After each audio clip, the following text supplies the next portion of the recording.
پھر تقریری کے لیے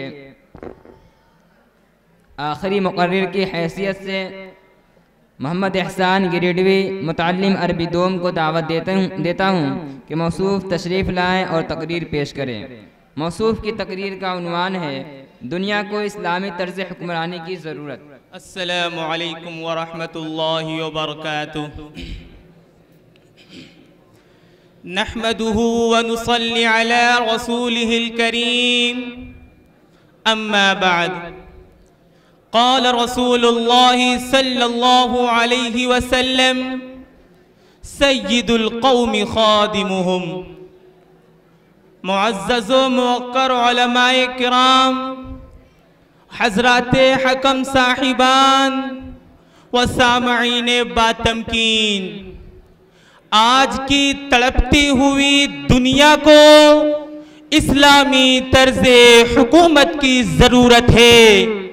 بألفاظ دیگر موجودہ عالم کے بیشتر مسائل کا حل، مشکلات کی گرہ کشی، دشواریوں کا ازالہ اسلام کے آداب حکمرانی کو اختیار کر کے کیا جا سکتا ہے۔ بلکہ یہ کہنا زیادہ موزوں ہوگا کہ آج کی روتی بلکتی سسکتی زمانے کی ستائی ہوئی حکومتوں کی کچلی اور روندی ہوئی انسانیت صرف اسلامی اصول اور اقتدار حکومت کے شامیانے تلے سکون و اطمینان کی سانس لے سکتی ہے۔ حضرات گرامی، آج کی نام نہاد ترقی یافتہ دنیا نے جہاں انسانیت کے لیے کچھ سہولیات فراہم کیا ہے، وہیں پر بے شمار مشائل و مشکلات بھی کھڑی کر دیے ہیں۔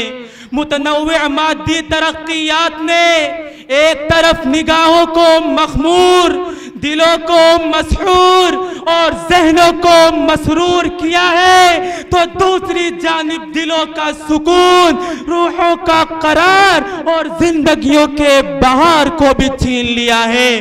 جی ہاں، ارباب حکومت تو قومی خزانے سے عیش و عشرت کر رہے ہیں اور عوام دو وقت کی روٹی، ستر ڈھانپنے کے لیے لباس اور رہنے کے لیے مکان کو ترس رہے ہیں۔ لیڈران قوم ملک کی سلطنت سے جائیدادیں اور جاگیریں خرید رہے ہیں اور وہاں کے باشندے ٹوٹی ہوئی جھوپڑی کی حسرت میں اپنی زندگیاں گزار رہے ہیں۔ لیڈران قوم ملک کی آمدنی سے جائیدادیں و جاگیریں خرید رہے ہیں اور رعایا دفن ہونے کے لیے 4 ہاتھ کفن اور 2 گز زمین کے لیے حیران و پریشان ہو رہی ہے۔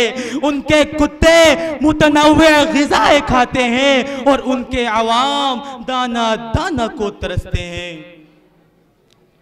حضرات گرامی، سوال یہ پیدا ہوتا ہے کہ یہ سنگین صورتحال کیوں ہے؟ جواب بالکل واضح ہے کہ سربراہوں، حکمرانوں اور نیتاؤں میں غرور و نخوت، عجب و ناز، ذوق نمائش، احساس برتری کوٹ کوٹ کر بھری ہوئی ہے۔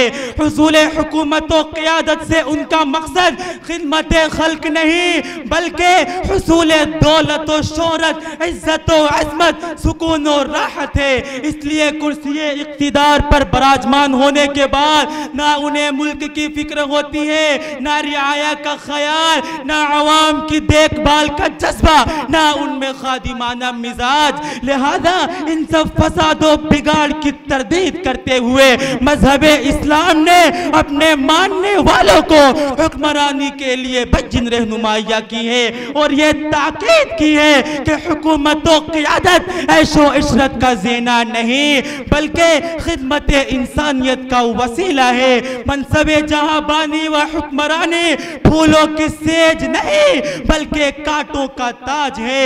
عہدہ امارت و سیادت چمن زار سکون و آرام نہیں بلکہ صحرائے کلفت و آزمائش ہے۔ محترم حضرات، میرے اس مدعا کو ثابت کرنے کے لیے پیغمبر اسلام کا صرف ایک ہی پیغام کافی ہے، سید القوم خادمہم، قوم کا سردار ان کا خادم ہوتا ہے۔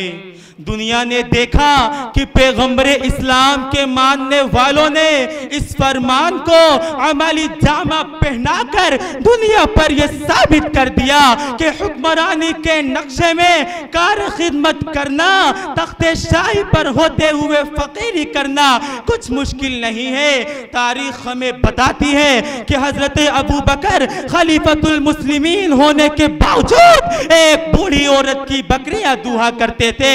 اسی طرح سلطنت اسلامیہ کے دوسرے خلیفہ حضرت عمر رضی اللہ تعالی عنہ، جن کی حکمرانی تقریباً 20 لاکھ مربع میل پر پھیلی ہوئی تھی، اس کے باوجود رہن و سہن، لباس و پوشاک سے کوئی پہچان نہ سکتا تھا۔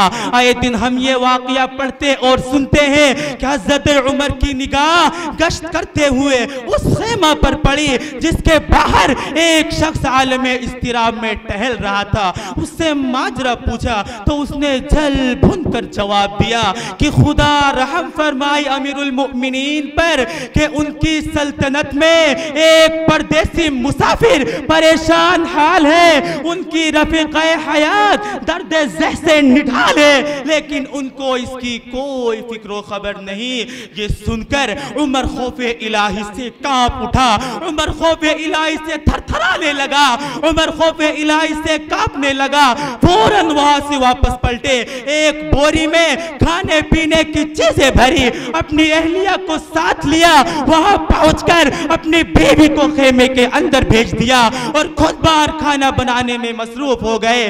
اسی دوران اندر سے ایک نسوانی آواز آتی ہے کہ امیر المؤمنین اپنے دوست کو لڑکے کی ولادت کی خوشخبری دیجئے۔ لفظ امیر المؤمنین سن کر مسافر کانپ اٹھا، مسافر تھرتھرانے لگا، مسافر کانپنے لگا۔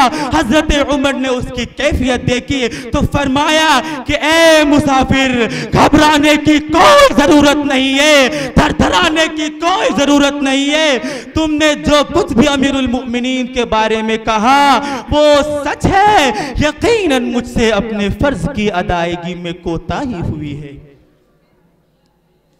محترم حضرات، میں اس مختصر سے وقت میں کن کن مسلم حکمرانوں کی حالات زندگی کو بیان کروں، ان کے خادمانہ کارناموں کو کیسے بیان کروں؟ ایک طویل فہرست ہے جنہوں نے حقیقتاً امارت و قیادت کے روپ میں خدمت انسانی کا عظیم الشان فریضہ انجام دیا ہے، اور دنیا کے حکمرانوں، نیتاؤں، لیڈروں کو یہ پیغام دیا ہے کہ اے حکومت کرنے والوں، اے تخت شاہی پر بیٹھنے والوں، حکومت ایسے کی جاتی ہے۔ سید القوم خادمہم، اس مختصر سے جملے میں طرز جہاں بانی و حکمرانی کی روح مضمر ہے۔ اگر سربراہان عالم اسی کو حرز جاں بنا لے اور اسی کے مطابق اپنی حکومتوں کا نظام چلانے لگے تو اولاد آدم بہت سی مصیبتوں اور پریشانیوں سے نجات پا جائے گی۔ کیا لوگ تھے وہ جو راہ وفا سے گزر گئے، کیا لوگ تھے وہ جو راہ وفا سے گزر گئے، جی چاہتا ہے کہ نقش قدم چومتا چلوں، وما علینا الا البلاغ۔